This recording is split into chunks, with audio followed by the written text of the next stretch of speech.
Ogohlik davr talabi bo'lib qoldi. Hamma haydovchi ukalarimizlarni ogohlantirib qolaman. Ko'chada shunaqa bir krisalar paydo bo'libdi. Mana shunaqangi vaziyatga uchradim. Hozir men sizlarga videosini ko'rsataman shuni. Videoni kuzatib turinglar, davomini kuzatib turinglar. Keyin yana bir gapim bor sizlarga. Maslahatingiz ham kerak menga.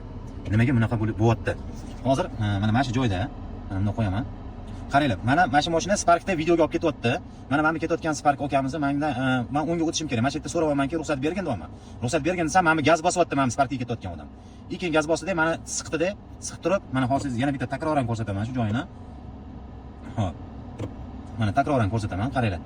Mana Sparkni oldim, men okey, shundan o'tib ketdi deyapman, unga ketishim kerak, mana shu joydan. Shundan o'tib ketdi, unga ketishim kerak deyapman-da. Bu aka aytayaptiki, bo'ldi, o'tayman ketyapti. Tonirovkaga yopishtirib olgan, aniq esolayman. 28-chislov kuni hayit kuni edi. Keyin endi o'taman desam, ko'rgan bo'lsanglar, mana yana ozgina qaytaraman. Hozir. Mana shu yerda hozir yana bitta qaytaraman. Chunki telefondan ulanganda, bu ozgina zagruzka bilan ishlayapti. Mana shu yerda hop o'tayin deyapti-da. Endi avgonga chiqaman desam, mana shu yerdan avgonga shunday o'taman desam, bu aka nima qilyapti? Gazni dalshi bosyapti. Bu yoqqa dalshi bosyapti-da, meni o'tkazishga harakatini ham qilmayapti-da. Keyin men yana qaytdim, mana ko'ryapsizmi? Yana qaytdim-da, unga o'tib ketdim. Keyin tez o'tib qolay dedim, harakat qilib.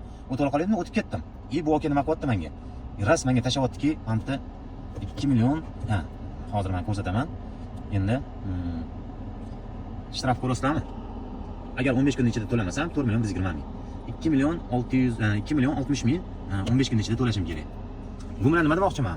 Tem bo'lib hayit kuni shu ishni qilishyapti shu odamlar. Hayit kuni ham qiladimi? Noinsof, shuni bolalaringga yedirarsan yoki oilangga olib kirasan, nima qilsang qilasan. Nima keragi bor? Yo'lda videoga olib, yana ku mayli avariyli situatsiya qilgandirman, lekin bu narsani o'zim narsalarga aytib o'tmoqchimanki, siqmadim bu odamni. Chunki mana shunda oynani ochaman, aka deyapman, aka shunda oynasini ochyapti. Mana shunda o'tib ketdi deyapman, svetoforda turgan joyimizda. O'tib ketdi deyapman-da, aytayotdiki menga, o'ting deyapti-da, ras o'tkazmasdan turib shu ishni qilyapti menga. Ketimdan yana videoga olib, videoni gailarga mana bunaqa joyga jo'natib yuboribdi. Buni nima qilsa bo'ladi? Buni admin qilsa bo'ladimi? Buni sertifikati bormi? Yana 28-chislovda menga aytilyaptiki, 28-chislovda narshini mana shunaqa qilgansan deyapti-da. Mana hozir men telefonda ko'rsataman. Menga mana 27 kun avval deyapti, 28-may kuni chiqqan deyapti, 20-iyun kuni 4 kun avval deyapti, qaror chiqqan deyapti. Bu to'g'ri keladimi? To'g'ri keladimi? Shuni men sizlardan so'ramoqchi edim. Iloji bo'lsa kommentda yozinglar. Yo'lda ehtiyot bo'linglar. Bu birinchi marta men tushunayotgan ekanman. Meni eshitishim bo'yicha juda ham ko'pchilikni qaqshatayotgan ekan bu isqirt ifloslar. Men shunaqangi qarg'adim, endi mayli hayit kuni bo'lgan ekan, to'g'risini aytganda o'ligingga buyursin deb bordim, to'g'risi. Chunki 2 million pul mayli-ku, men to'layman. Boshqalar qanaqa to'laydi? Mayli, menga ham og'irlik qiladi. Вообще-то 2 million osmondan tushayotgan. Yo'q, mehnat qilib topamiz. Shuni ishlaymiz, ancha harakat qilamiz. Men kimlardir endi negativlar battar bo'l deydi, mana shunaqa deydi, u deydi, negativlarga men qaramayman. Men shunchaki sizlarga ham ehtiyot bo'lib, ogohlantiruv maqsadida sizlarga video bilan chiqyapman. Buni nima qilsa bo'ladi? Iloji bo'lsa, gai xodimida ishlaydigan akalarga jo'natib qo'yinglar. Ko'rsin, shu haqmi, nohaqmi? Menga farqi yo'q, men to'lab yuboraman. Chunki men buni sudga berib, ketidan yugurishga, ancha vaqtim ketishga, vaqtimni sarflashga bu puldan ko'p yo'qotib qo'yaman. Undan ko'ra, to'g'risini aytganda, ishlaganim yaxshiroq.